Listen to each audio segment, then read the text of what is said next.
ناظرین، آج ہم قرآن مجید کی دو نہایت عظیم صورتیں سورہ فاتحہ اور سورہ اخلاص کی تلاوت، ترجمہ اور مختصر مگر دل کو چھو لینے والی تفسیر سنیں گے۔ یہ وہ صورتیں ہیں جو ہر نماز کی جان ہے۔ اعوذ باللہ من الشیطان الرجیم، میں اللہ کی پناہ مانگتا ہوں شیطان مردود سے۔ یہ وہ لمحہ ہے جب بندہ قرآن پڑھنے سے پہلے اپنے رب کی پناہ میں آ جاتا ہے اور عاجزی کے ساتھ کہتا ہے، اے میرے رب، میں کمزور ہوں، وسوسوں سے بچا لے، مجھے اپنے رحمت کے حصار میں لے لے۔ بسم اللہ الرحمن الرحیم، شروع اللہ کے نام سے جو نہایت مہربان، بہت رحم کرنے والا ہے۔ یہ اعلان ہے کہ ہر کام کی ابتدا اسی رب کے نام سے ہے جس کی رحمت آسمانوں سے بھی وسیع اور سمندروں سے بھی گہری ہے۔ اب شروع ہوتی ہے قرآن کی عظیم ترین سورہ فاتحہ۔ الحمد للہ رب العالمین، تمام تعریفیں اللہ ہی کے لیے ہیں جو سارے جہانوں کا پروردگار ہے۔ بندہ جب یہ الفاظ ادا کرتا ہے تو گویا وہ کائنات کی ہر نعمت کا اعتراف کرتا ہے کہ زندگی بھی تیری عطا، سانس بھی تیری عطا، ایمان بھی تیرا کرم اور رزق بھی تیرا فضل ہے۔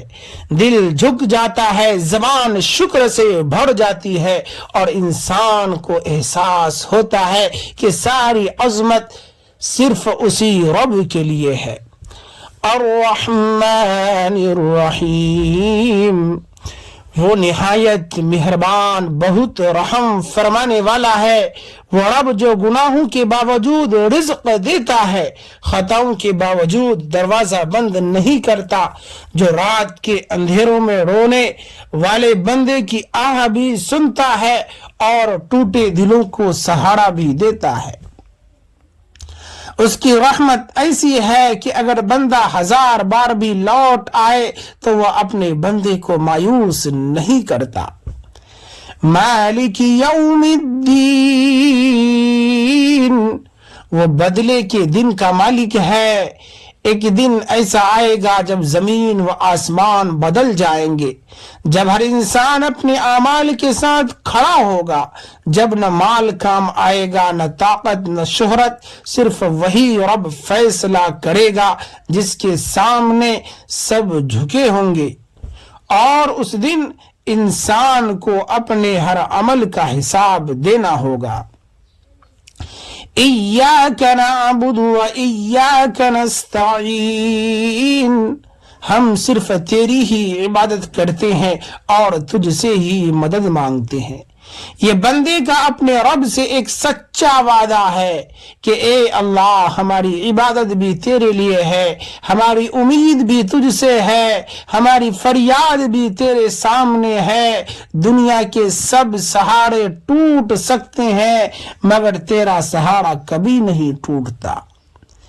اہدنا الصراط المستقیم، ہمیں سیدھا راستہ دکھا۔ یہ ایک ایسی دعا ہے جو انسان کو ہر لمحہ چاہیے، کیونکہ زندگی کے راستے میں بے شمار گمراہیاں ہیں۔ انسان اپنے رب سے التجا کرتا ہے کہ اے اللہ، مجھے ایسا راستہ عطا فرما جو تیری رضا تک پہنچا دے، جو مجھے اندھیروں سے نکال کر نور کی طرف لے جائے۔ صراط الذین انعمت علیہم، ان لوگوں کا راستہ جن پر تو نے انعام فرمایا، یعنی وہ پاکیزہ راستہ جس پر تیرے محبوب بندے چلے، جن کے دل ایمان سے روشن تھے، جن کی زندگیاں اطاعت سے بھری تھی اور جنہیں تیرے قرب کا شرف حاصل ہوا۔ غیر المغضوب علیہم ولا الضالین، نہ ان لوگوں کا راستہ جن پر غضب نازل ہوا، اور نہ گمراہوں کا۔ بندہ اپنے رب سے فریاد کرتا ہے کہ اے اللہ مجھے ان راستوں سے بچا لے جہاں تکبر اور نافرمانی ہے، جہاں سچائی کو چھوڑ دیا جاتا ہے، اور جہاں انسان اپنی خواہشات کے پیچھے چل کر ہدایت سے دور ہو جاتا ہے۔ یہی وہ عظیم صورت ہے جسے سورہ فاتحہ کہا جاتا ہے۔ یہ صرف 7 آیات نہیں بلکہ بندے اور رب کے درمیان ایک ایسی دعا ہے جو دل کو جھکا دیتی ہے، روح کو روشن کر دیتی ہے، اور انسان کو اپنے خالق کے قرب کر دیتی ہے۔ جب کوئی بندہ اسے سچے دل سے پڑھتا ہے تو گویا وہ اپنے رب سے براہ راست گفتگو کر رہا ہوتا ہے۔ اب شروع ہوتی ہے قرآن کی نہایت عظیم اور مختصر مگر بے حد گہری صورت، یعنی سورہ اخلاص۔ بسم اللہ الرحمن الرحیم۔ شروع اللہ کے نام سے جو نہایت مہربان، بہت رحم کرنے والا ہے۔ یہی وہ رب ہے جس کی رحمت بندوں کو ہر لمحہ ڈھانپے ہوئے ہیں۔ قل هو اللہ احد، کہہ دو کہ اللہ ایک ہے۔